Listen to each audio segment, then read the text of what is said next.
Olá para você ligado nas nossas redes sociais, está começando mais um Atos do Dia, hoje com a presença de Francisco Assis, e a gente começa falando com uma notícia muito importante sobre a região metropolitana do Vale do Paraíba, porque das 15 cidades mais violentas em todo o estado, 5 ficam na nossa região, um número muito preocupante, né, Francisco? É preocupante, mas ainda reflete aquilo que a gente já tem visto há alguns anos, algumas décadas, na verdade, né? O Vale do Paraíba, ele assusta, e assusta mais não só pelos números, né? Mas pela falta de estrutura e falta de assistência.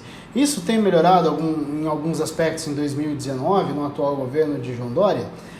Tem com relação aos seus anúncios, né? O governo já anunciou aí um aumento no efetivo, uma recuperação em relação à estrutura das polícias militar e civil, mas ainda são coisas que não estão em prática, né? E como elas não estão em prática, os números continuam assustando. Paralelo a isso, os municípios, que são onde se sofre, né? A população está no município, os números são referentes aos municípios. Eles têm tentado se estruturar, a gente praticamente uma vez por mês a gente destaca aqui o trabalho, o planejamento das prefeituras em se estruturar primeiro na forma de equipamentos, né? A questão do vídeo monitoramento, Pindamonhangaba, agora Tinguetá, são exemplos disso, e outras na questão do próprio efetivo da guarda, isso em cidades que conseguiram transformar sua guarda municipal, dar poder de polícia à sua guarda municipal, como é o caso de Lorena, que tem sido aí destaque com relação a esse trabalho, para reforçar o trabalho da polícia. Outras cidades na região metropolitana têm feito parecido. No caso de Ubatuba tem elevado esse número, essa preparação, melhor dizendo, inclusive com armamento. E na última sexta-feira, em conversa aqui com o prefeito de Pindamonhangaba, Zé Domingues, ele destacava para a gente, durante o Atos no Rádio, que um dos futuros passos no planejamento do governo de Zé Domingues é a questão de se transformar a guarda patrimonial em guarda civil, né? Em dar poder de polícia à guarda municipal, e para isso ele conta e espera até mesmo com o reforço de equipamento por parte do Estado. E só para você ter uma noção, Guaratinguetá lidera no estado com taxa de 22,3 vítimas de homicídio por cada grupo de 100 mil habitantes, um número muito alto e muito triste. Esses números são só referentes a esse pequeno corte de tempo, mas quando a gente tem, e as manchetes acabam, né, elas têm um impacto muito grande. Lorena, por exemplo, há pouco tempo, ela estava apontando com números proporcionalmente acima do que a gente tem na região metropolitana do estado de São Paulo, na região metropolitana, de São Paulo, né, que é a região ali da capital. Lorena tinha um número muito mais elevado. Nesse ano, a cidade tem conseguido reduzir esses índices de homicídios, os principais índices, né, da criminalidade, Lorena tem conseguido reduzir. Isso com estrutura de efetivo, com um melhor planejamento junto à Polícia Militar e Civil, aliás, Polícia Militar e Civil que continua aí enxugando gelo na nossa região, mas Lorena tem conseguido aí recuperar esses números que colocaram a cidade, que deram aspecto à cidade de uma das mais violentas do Vale do Paraíba, uma das mais violentas do estado.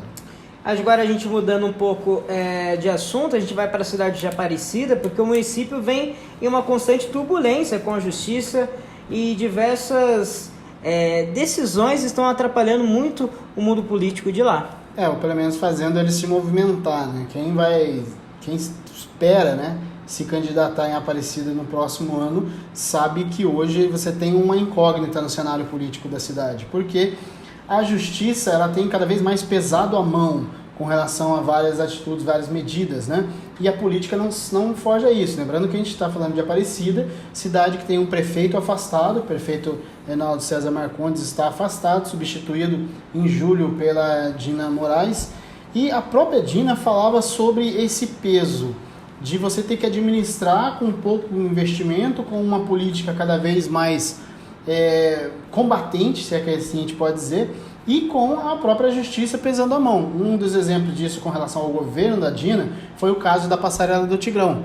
Num primeiro momento, a juíza Luciene Belan, ela havia decidido por uma multa, né, por sequestro de R$1 milhão dos cofres municipais. Depois se voltou atrás, acabou dividindo essa situação entre prefeitura e a concessionária Nova Dutra. A gente está falando da Passarela do Tigrão, que ali liga o bairro, perdão, só me fugiu o nome do bairro. Bairro do Tigrão? A região central de Aparecida, né? Cortando então a Via Dutra. Uma outra lembrança, a gente foca nessas decisões judiciais, foi na última semana o bloqueio do reajuste na Câmara dos salários dos vereadores, e isso vai ter outros episódios nessa ação, que acabou barrando esse aumento, de que talvez quem estava à frente da casa nos anos de 2018, né, o ano de 2018 e no atual, possa responder, porque, de acordo com o posicionamento do Ministério Público, se foi contra o que determina a lei, porque um vereador, um parlamentar, o legislativo não pode legislar em cima do próprio salário, e isso que acabou acontecendo na cidade de Aparecida.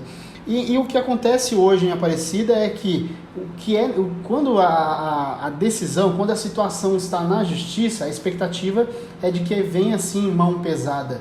E até por isso, hoje o eleitor de Aparecida ele já tem uma incógnita de saber quem vai poder estar, quem vai poder ter realmente uma saúde jurídica para a eleição do ano que vem.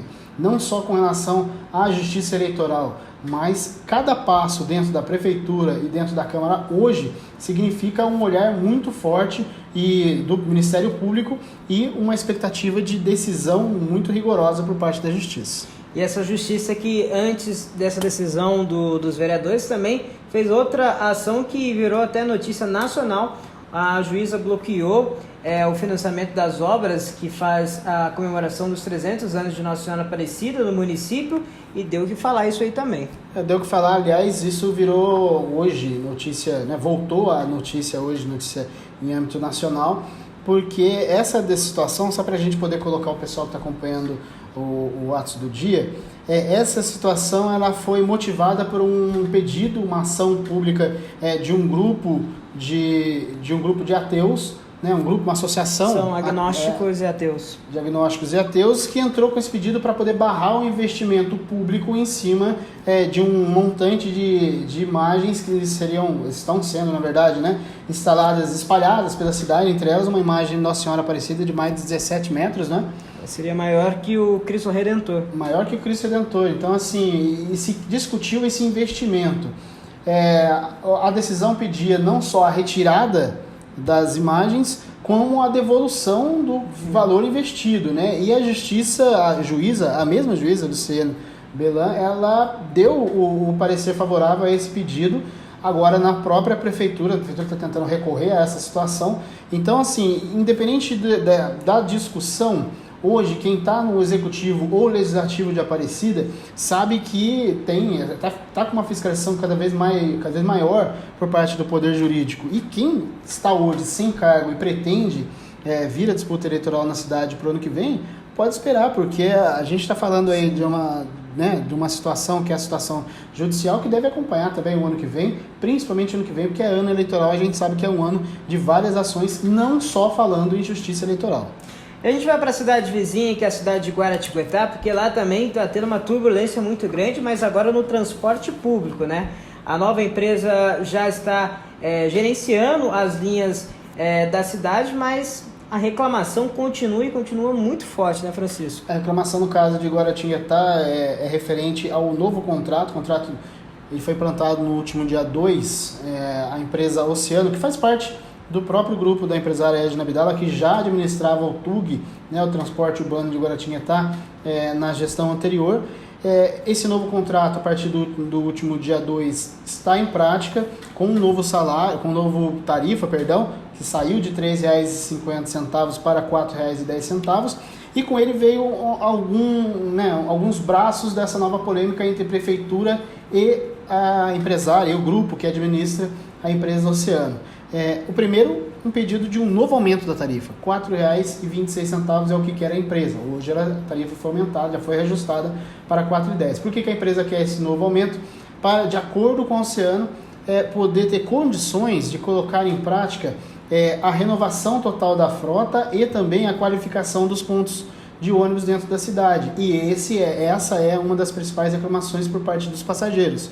A prefeitura entende diferente, não acredita, o prefeito Israel não esconde o quanto ele é ele não é nada favorável a essa medida de um novo reajuste, até porque se sabe como isso iria surtir um efeito totalmente negativo nas ruas, e a rua quando grita não quer saber da empresa, a rua quando grita ela quer saber da prefeitura, e a prefeitura tem na verdade agora essa queda de braço com relação à empresa que administra tudo, que é o Oceano. Então hoje o que temos em Guaratinguetá é um contrato iniciado no início deste mês, um contrato longo, e entre prefeitura e Oceano uma queda de braço para saber se a prefeitura vai realmente dar melhor condição para a empresa fazer essas obras que é necessário, ou se a prefeitura vai segurar até para poder atender a população com relação aos valores. Mas já atender a população com relação às obras é uma discussão mais profunda ainda. Só lembrando, sempre que se discute transporte público, é preciso olhar os três lados da discussão, né? Você tem uma empresa que ela precisa dar lucro, que ela é uma empresa, né? E ela precisa ter condições, dependendo totalmente da planilha apresentada à prefeitura. Você tem uma prefeitura que precisa colocar na rua um serviço de qualidade do transporte público, e o lado mais importante, que é o lado do passageiro. O passageiro ele já paga por isso. Transporte público é só o nome, você já paga todos os serviços municipais com os impostos, né? Então o passageiro de Guaratinguetá, ele só está cobrando por aquilo que ele já paga. O acordo entre prefeitura e Oceano é uma conversa à parte. Esse foi o Atos dos Dias, e se você quiser ficar sabendo mais de bastidores da política, eu convido você a ouvir o nosso programa pela Transamérica, o Atos no Rádio, a partir do meio-dia, e fique ligado nas nossas redes sociais e também no portal jornalatos.net. Até a próxima.